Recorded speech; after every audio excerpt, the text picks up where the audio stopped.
Night skies. Once that sun goes down, all your attention goes right in front of you. All the lights of the cars in front of you, the street lights, the city lights. But up in the skies, there's everything happening up there. And we never pay attention to it. You wouldn't believe the countless people that I talk to that have never even seen a sunset. It's unbelievable. They don't pay attention to what's going on in front of them. They just complain about the bright light that's blinding them as they're trying to drive home. Well, I'll tell you what. We're going to go and explain to you what's going on in front of you in that night sky. What's going on in the night skies when we're not paying attention to it? There's so much happening. There's the moon. There's the clouds. And there's stars. Billions of stars. Uncountable stars. So when we go and take a look at the sky, we need to just turn on our night vision and take a look up. Get ourselves out away from all the light pollution from the cities. Get ourselves way out, like 50 miles, 100 miles away from cities, and take a look up. It is breathtaking. Now let's talk about doing some nighttime photography. There's all different things that we need to do in nighttime photography, and everything is different. Like the settings that you use for shooting the moon and shooting the stars are totally different. And shooting for landscape is totally different. So we're going to take them apart and we're going to do them one by one.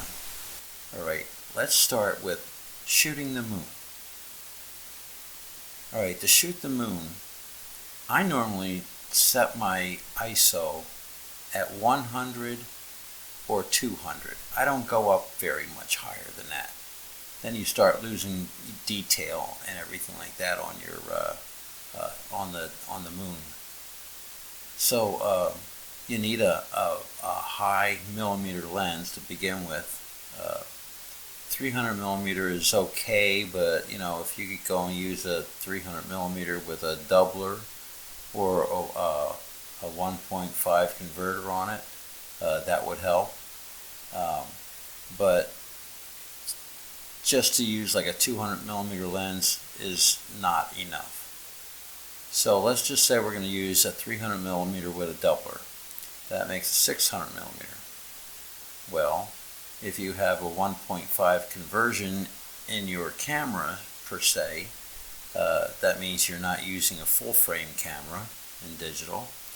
Then you're going to be taking that 600 millimeter and you're going to be taking it 1.5 times that, which would be another 300 millimeter, which makes it 900 millimeter. So that's really reaching out. So we take and set our camera up to shoot the moon. We put the camera on a tripod. We focus the camera. And now the shutter speed is crucial because the moon is moving a lot faster than what people think. A lot faster than what you would think. If we went and took and focused on the moon and just turned around to our camera bag and got something out of the camera bag and turned right back to the camera, the moon would already be out of frame in your camera. So that's how fast the moon moves. So when you're shooting the moon, you don't want to shoot any slower than a 60th of a second. And I found that if you're shooting a 60th of a second and you're shooting 100 speed on the ISO, that you're going to get a really good image. Now if you're shooting 200 ISO, you can shoot at 125. It gives you a little extra step there, so that helps you out a little bit.